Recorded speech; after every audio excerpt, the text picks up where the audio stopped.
دەستخوشی لە ئەنجومەنی باڵای خانمان و گەشەپێدان و دەستەی یەکسانی ڕێگەزی وەتوانەسازی ئافرەتانی سەر بە نەتەوەیە گرتوەکان UN Women دەکەم بۆ ڕێخستنی ئەم بۆنەیە کە تایبەتە بە ساڵیادی دەرچوونی بڕیارنامەی ژمارە 1325 ئەنجومەنی ئاسایشی سەر بە نەتەوەیە گرتوەکان سەبارەت بە ئافرەت ئاشتی و ئاسایش. ئەم بڕیارە یەکێکە لە بڕیارە گرنگ و مێژووەکانی ئەنجومەنی ئاسایش کە کاریگەریەکی دیار و بەرچاوی لەسەر گرنگیدان بە پرسی ئافرەتان بە گشتی هەبووە. بە تایبەتی لە وڵات و ناوچانەی کە شەڕ و نەسەقامگیریان تێدایە و ئافرەتانیش قوربانیەکی سەرەکی شەڕ و جەنگن.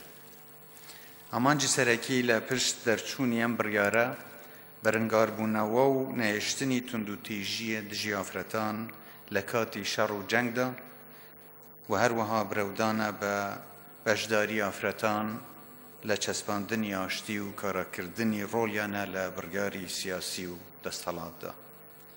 سەرەڕای هەموو ئەو ئاستەنگە دارایانەی بۆ حکوومەتی هەرێمی کوردستان دروست دەکرێن، ئێمە هەوڵمان داوە بە پێی توانا بودجە بۆ جێبەجێکردنی ئەم بڕیارە تەرخان بکەین و بەردەوامیش دەبین و هەرچیش پێویست بێت بۆ درێژە پێدان بە جێبەجێکردنی ناوەڕۆکی ئەم بڕیارە دەکەین. کۆمەڵگەی کوردی و هەرێمی کوردستان بە گشتی ساڵانێکی زۆرە قوربانی شەڕ و ماڵوێرانین. خەڵکی کوردستان لە درێژایی سەدەی ڕابردوودا ڕوبەڕووی شەڕ و هێرش و پەلاماری سەربازی و کۆمەڵکوژی و وێرانکاری زۆر بووەتەوە و ئافرەتانی کوردستانیش هەمیشە قوربانیەکی سەرەکی ئەم شەڕ و پەلامارانە بوون. لە ساڵانی هەشتاکاندا خەڵک و خاکی هەرێمی کوردستان دووچاری درەندەترین شاڵاوی جێنوسایت هاتن و لە شاڵاوەکانی ئەنفال و کیمیاباراندا ئەمەمان بینی. دەیان هەزار خەڵکی بێتاوان لە کوردستان لە ڕژێمی بەعسی عێراقەوە ئەنفال کران، لەلایەن ڕژێمی بەعسی عێراقەوە ئەنفال کران و شەهید بوون کە بەشێکی زۆریان ئافرەت بوون. هەروەها لە کاتی هێڕش و پەلاماری تەرۆریستانی داعش بۆ سەر هەرێمی کوردستان بە تایبەتی بۆ سەر شەنگاڵ و دەوروبەری بە هەزاران کەس لە خوشک و برایانی ئێزدیمان کۆمەڵکوژ کران و هەزاران ئافرەتی ئێزدیش لەلایەن تەرۆریستانی داعشەوە وەک کوێڵە و کەنیزەک بردران. بە هەمان شێوە کریستیان و کاکەیی و گشت پێکاتەکانی گەلی کوردستان لە ستەم و زۆرداری و کارە تەرۆریستیەکانی داعش بێبەش نەبوون.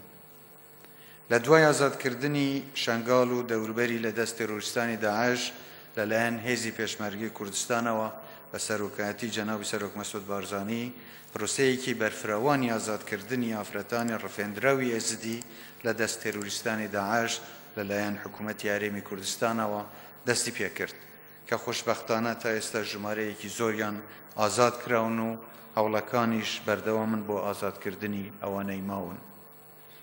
لەم بۆنەیەدا جەخت لە گرنگی و پێویستی جێبەجێکردنی ڕێکەوتنامەی شەنگاڵ دەکەینەوە بۆ ئەوەی کۆتایی بە دۆخی نائاسایی و ناسەقامگیری دەبەری شەنگاڵ بهێنرێت و گروپە چەکدارە نایاسایەکان لە ناوچەکە دەربچن بۆ ئەوەی ئاوارەکانیان و ناوچەیە بگەڕێنەوە بۆ شوێنەکانیان.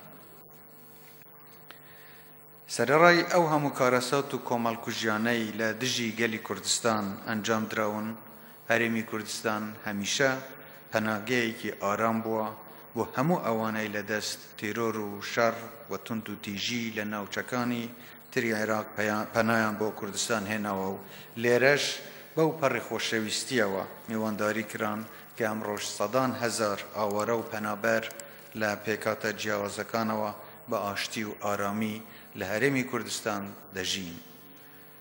دووپاتی شتەکەینەوە کە گوتاری ئێمە هەمیشە گوتاری خۆشەویستی و پێکەوە ژیانی ئاشتیانە دەبێت.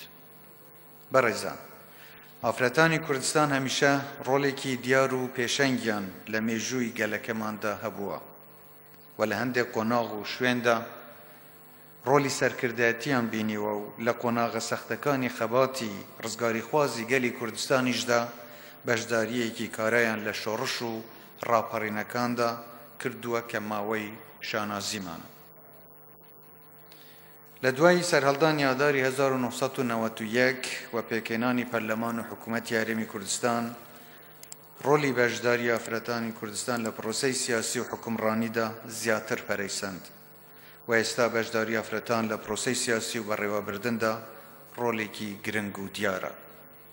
حکوومەتی هەرێمی کوردستان کار دەکات بۆ زیاتر بەهێزکردن و پەرەپێدانی ڕۆڵ و پێگەی ئافرەتان لە ناو حکوومەت و نێشتنی هەموو جۆرە پەرەوەستخستنێکی ڕۆلی ئافرەتان لە بڕیاری سیاسی و حکومڕانی و بەرەنگاربوونەوەی پێشێلکردنی مافەکانی ئافرەتان و ڕوبەڕووبوونەوەی تونند و تیژی و کار دەکات بۆ زیاتر پەرەپێدانی کولتوری یەکسانی نێوان پیا و ئافرەت.